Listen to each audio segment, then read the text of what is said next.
Hello, আসসালামু আলাইকুম। প্রিয় বন্ধুরা, আপনাদের সবাইকে ডেইলি স্টার পত্রিকার মাধ্যমে ইংরেজি শেখার ক্লাসে স্বাগত জানাচ্ছি। সাম মাচ নিডেড পলিসি চেঞ্জেস। তো এখানে বলছে কিছু খুব গুরুত্বপূর্ণ, মাচ নিডেড মানে হচ্ছে খুব গুরুত্বপূর্ণ পলিসি। পলিসি মানে বাংলাদেশ ব্যাংক এবং বাংলাদেশের প্রধান অর্থনৈতিক প্রতিষ্ঠান মিনিস্ট্রি অফ ফিন্যান্সের দ্বারা গৃহীত কিছু সিদ্ধান্ত, সে পরিবর্তন, বড় ধরনের অর্থনৈতিক সিদ্ধান্তের পরিবর্তন আসছে বাংলাদেশের ক্ষেত্রে। তো বিষয়টা বলছে গত করোনার শুরু থেকেই বাংলাদেশের যখন মন্দা চলছে, তো সরকার মন্দা কাটানোর জন্য কিছু পদক্ষেপ নিয়েছিল অর্থনীতিকে শক্তিশালী করার জন্য। সেই পদক্ষেপগুলো বর্তমানে করোনা পরবর্তীতে এসে ইনফ্লেশনের সৃষ্টি করছে। তো এই ইনফ্লেশনের জন্য দীর্ঘদিন ধরে আইএমএফ থেকে শুরু করে বিভিন্ন এক্সপার্টসরা সাজেশন দিচ্ছে কিছু পলিসি চেঞ্জ করার জন্য। তো সেগুলো আসলে সরকার কানে না নিলেও গত 4 বছর এটা এখন নিচ্ছে। এটাই বলছে সাম মাচ নিডেড পলিসি চেঞ্জেস। এই পলিসিগুলো হচ্ছে ইকোনমিক রিফর্মস, অর্থনৈতিক সংস্কার, শুড নট অ্যান্ড হেয়ার। বলছে এই যে চেঞ্জগুলো শুধু এখানেই থেমে থাকতে হবে না, আরও পরিবর্তন হবে। অর্থনৈতিক reforms should not end here, এই পরিবর্তনগুলো চলতে থাকবে। তো এখানে দেখতে পাচ্ছি আমরা বাংলাদেশ ব্যাংকের দ্বারা 3 মেজর ডিসিশনস, 3টা মেজর সিদ্ধান্ত বাই সেন্ট্রাল ব্যাংক 3টা মেজর সিদ্ধান্ত নিয়েছে গত কয়েকদিনে। তো 3টা মেজর সিদ্ধান্ত হচ্ছে policy changes. Even if late, বলছে যদিও দেরি হয়ে গেছে, 3 মেজর ডিসিশনস, 3টা গুরুত্বপূর্ণ সিদ্ধান্ত যেগুলো পলিসি বলে, এই পলিসিগুলো টেকেন বাই বাংলাদেশ ব্যাংক নিয়েছে। বাংলাদেশ ব্যাংক 3টা গুরুত্বপূর্ণ পলিসি যেগুলো নিয়েছে, সেই পলিসিগুলো এখানে টেকেনটা ভার্ব না, অ্যাডজেক্টিভ। ডিসিশন কে নিছে? Taken by Bangladesh bank. কেমন? এটা অ্যাডজেক্টিভ, পাস্ট পার্টিসিপল অ্যাডজেক্টিভ। এটা এর ডিসিশনকে মডিফাই করছে। বাংলাদেশ ব্যাংকের নেওয়া প্রধান 3টা সিদ্ধান্ত কুড প্রুভ ভাইটাল, এগুলো গুরুত্বপূর্ণ প্রমাণ হতে পারে। কুড প্রুভ এখানে মানে ভার্ব, অর্থাৎ 3টা এই মেজর সিদ্ধান্ত কুড প্রুভ ভাইটাল, মানে অর্থনীতির ক্ষেত্রে গুরুত্ব প্রমাণ হতে পারে ইন স্টিয়ারিং ইকোনমি, আমাদের অর্থনীতিকে সচল রাখার জন্য out of its current state, বর্তমানে এই খারাপ অবস্থা থেকে অর্থনীতিকে সচল রাখতে এই 3টা মেজর ডিসিশন গুরুত্বপূর্ণ রোল প্লে গুরুত্বপূর্ণ প্রমাণ হতে পারে।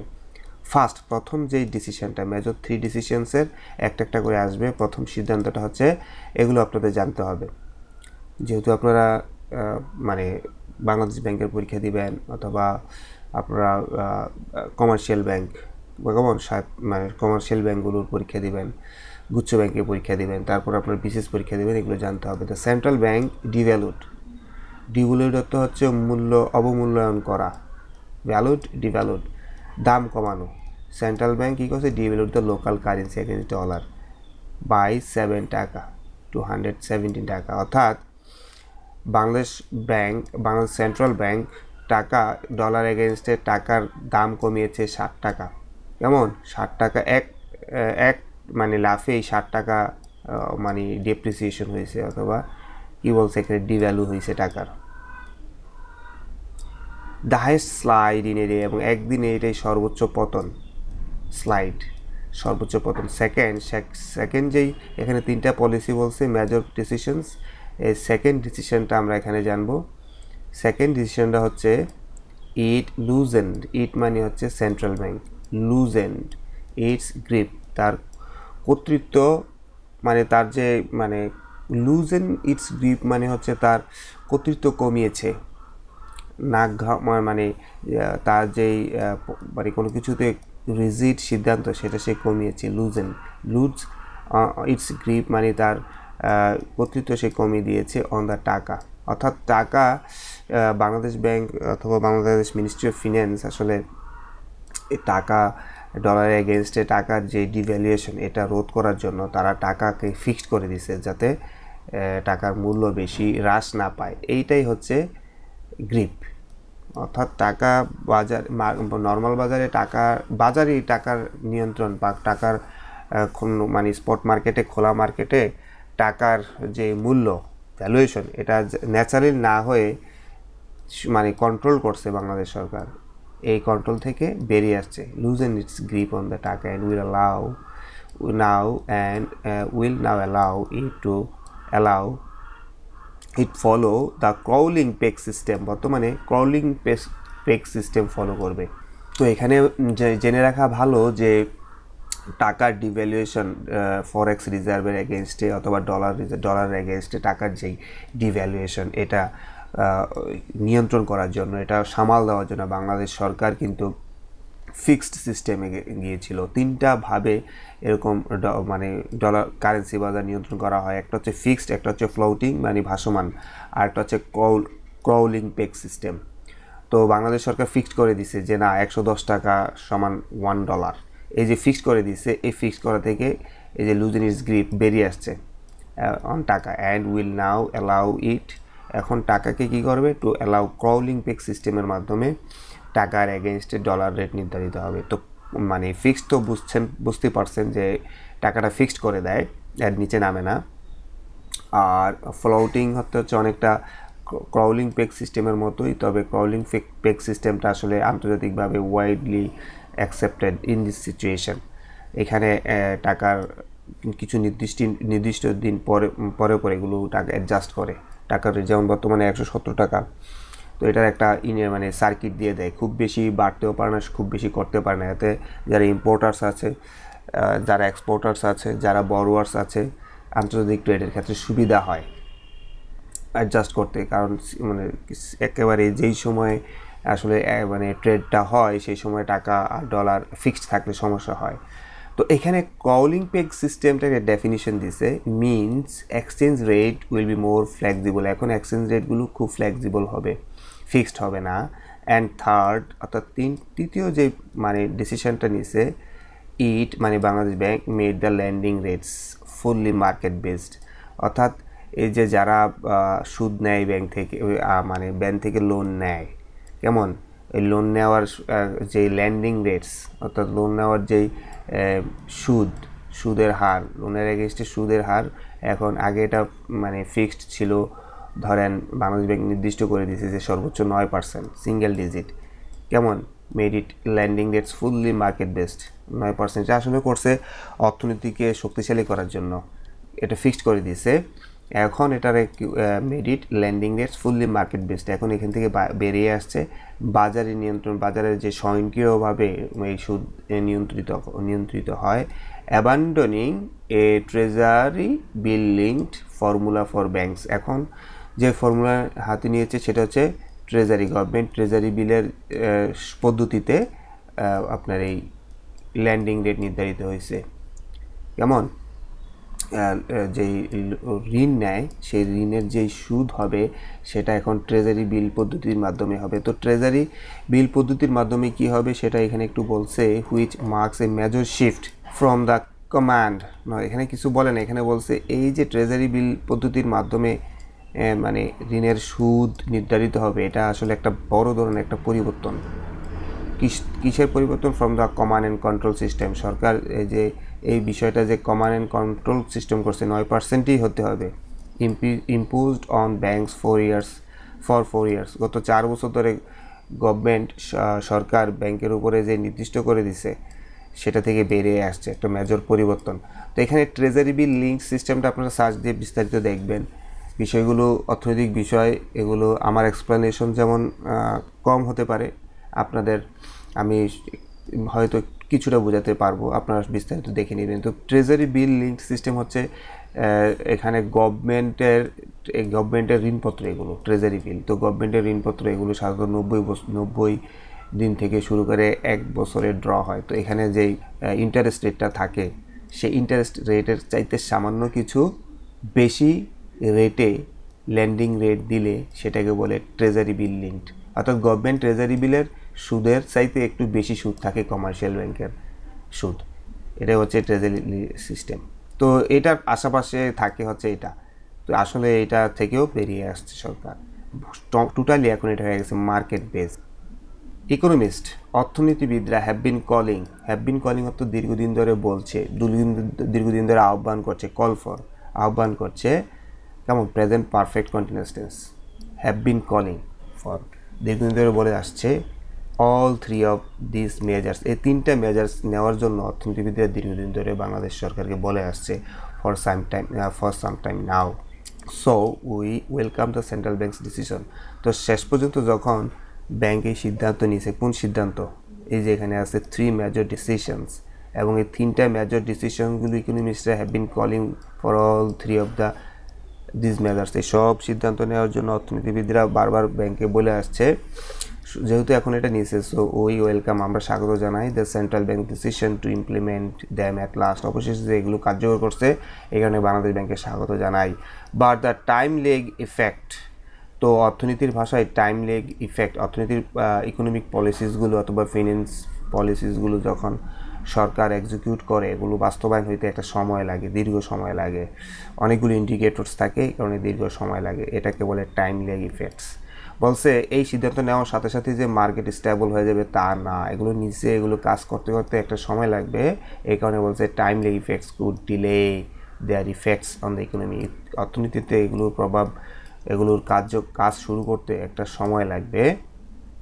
এডিশনালি, এছাড়াও given that the exchange rate of the টাকা এগেনস্ট দ্য ডলার, অর্থাৎ টাকা মানে ডলার এগেনস্টে টাকার যেই মূল্য, বিনিময় মূল্য ইন দ্য স্পট মার্কেট, খোলা বাজারে, has been actually much higher than the previously set official exchange rate। অর্থাৎ previously set official exchange rate ছিল ধরেন 10 টাকা, 110 টাকা, সেটা হলো নির্দিষ্ট করে দিয়েছে বাংলাদেশ সরকার, যেহেতু তখন ক্রাউলিং পেগ সিস্টেম ছিল না।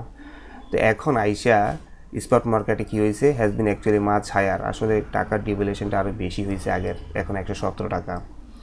How much the economy will benefit from টাকার ডিভ্যালুয়েশন, এই যে টাকার অবমূল্যায়ন হলো, টাকার মূল্য কমে গেল, টাকা মূল্য হারালো, এটার কারণে কতটুকু, হাউ মাচ দ্য ইকোনমি, অর্থনীতি উইল বেনিফিট, আমাদের দেশের অর্থনীতি কতটুকু বেনিফিট হবে টাকা অবমূল্যায়নের মাধ্যমে, রিমেইনস টু বি সিন, এটা আমাদের দেখতে আরও অপেক্ষা করতে হবে। হাউএভার, যাই হোক, ইট ইজ লাইকলি দ্যাট, এটা সম্ভাবনা আছে যে, ইট ইজ পসিবল দ্যাট, এরকম এটা সম্ভাবনা যে exporters will benefit from it, অর্থাৎ টাকার ডিভ্যালুয়েশনের কারণে এক্সপোর্টার্সরা বেনিফিট হবে, যারা রপ্তানি করে, কেমন, তারা বেনিফিট হবে। কেন বেনিফিট হবে? As there products will become more competitive, যেহেতু তাদের পণ্যগুলো বিদেশে একটু দাম কম থাকবে এবং তারা বেশি বিক্রি করতে পারবে অন দ্য ইন্টারন্যাশনাল মার্কেট, আন্তর্জাতিক বাজারে।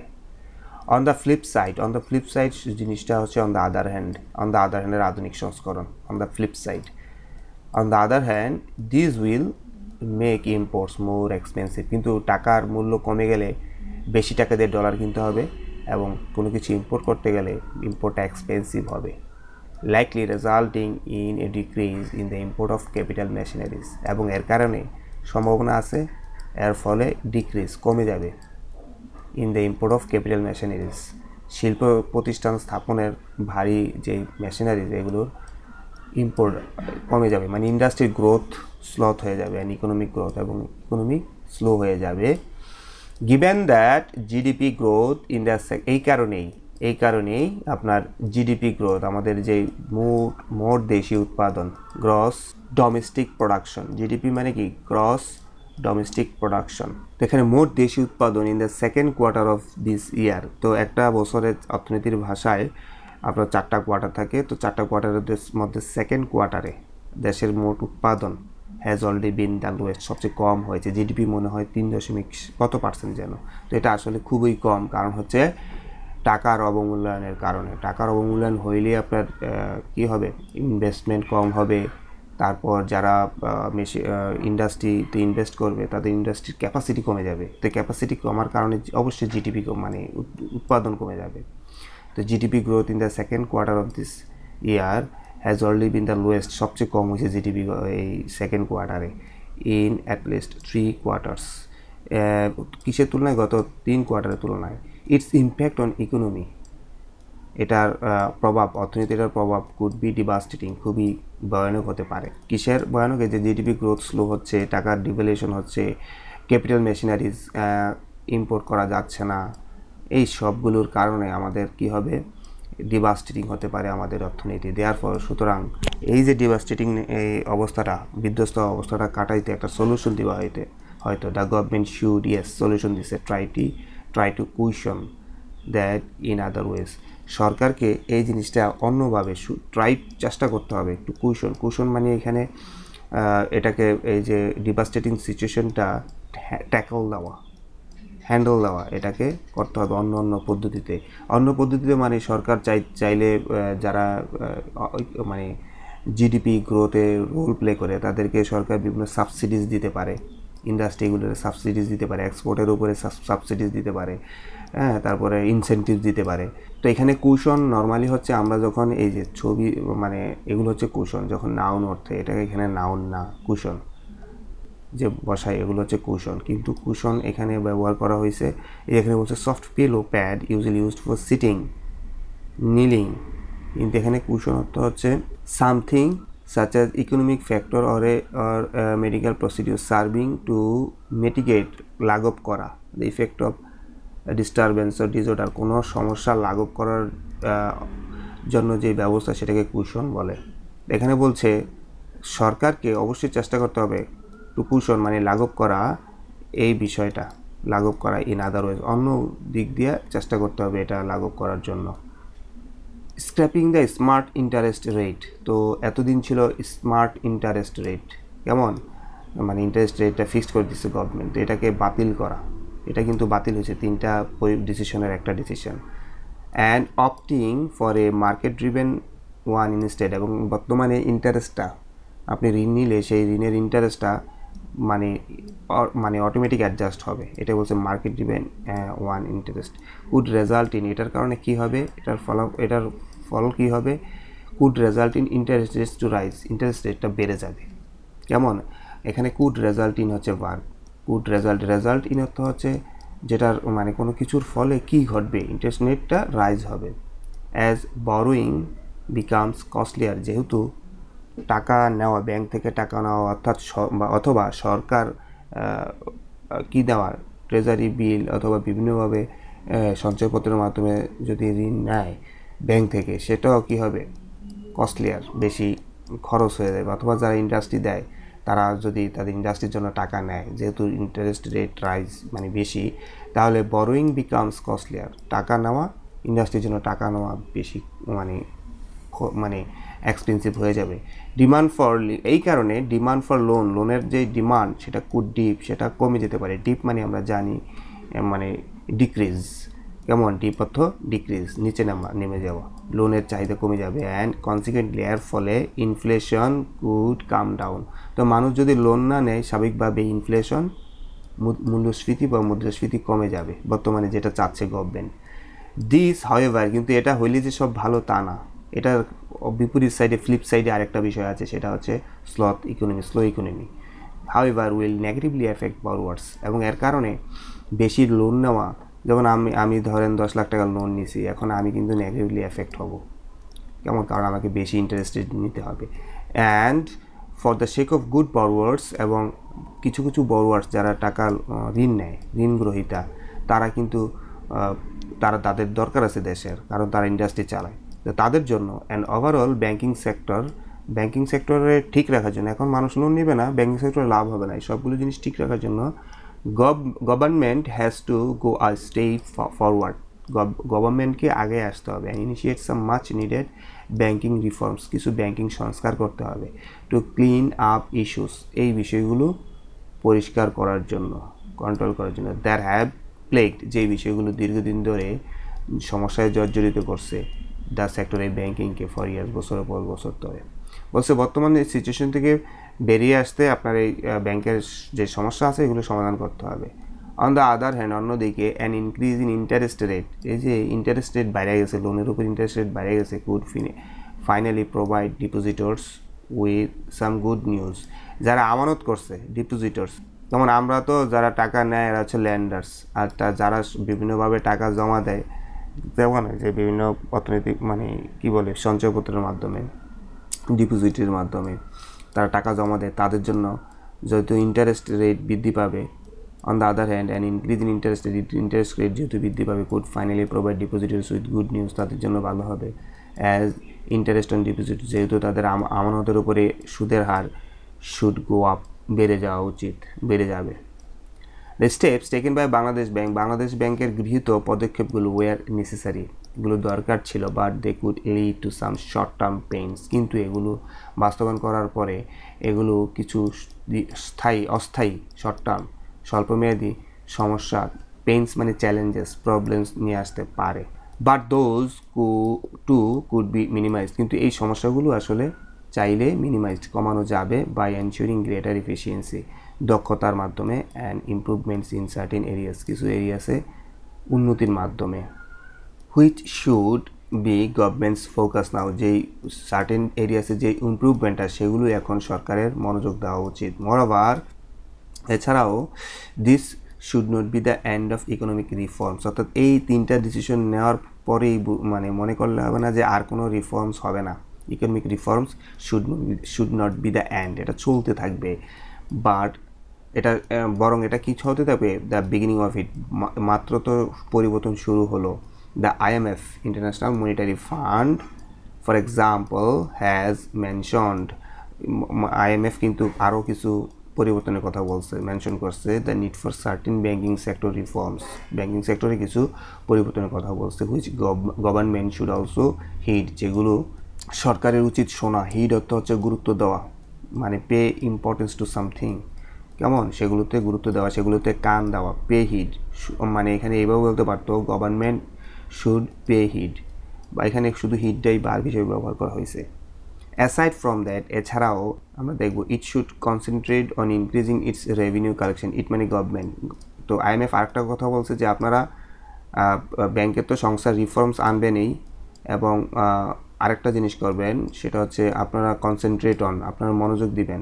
শুড কনসেন্ট্রেট অন হচ্ছে ভার্ব, কনসেন্ট্রেট অন অর্থ হচ্ছে মনোযোগ দেওয়া, আপনারা মনোযোগ দিবেন ইনক্রিজিং ইটস রেভিনিউ কালেকশন বলতে বাংলাদেশ যেই রেভিনিউ কালেকশন করে এটা যথেষ্ট না, এটা বৃদ্ধিতে মনোযোগ দিতে হবে by ensuring that tax avoidance, এবং এটা কীভাবে, রেভিনিউ মানে সরকারের আয়, সরকার আরও আয় করতে হবে, বাই এটা কীভাবে করবেন সেটা বলে দিচ্ছে, by ensuring that tax avoidance, আপনারা নিশ্চিত করবেন যে কেউ ট্যাক্স ফাঁকি না দিতে পারে, পার্টিকুলারলি বাই দ্য রিচ, বিশেষ করে ধনী যারা আছে তারা ট্যাক্স ফাঁকি দেয়, তাদেরকে আটকাইতে হবে। অ্যান্ড পাওয়ারফুল, যারা ক্ষমতাশীল তারা ট্যাক্স ফাঁকি দেয়, ইজ ফাইনালি অ্যাড্রেসড, এবং এগুলো অবশেষে যেন আলোচনা করা হয়, গভর্নমেন্ট যাতে এগুলো নিয়ে কাজ করে।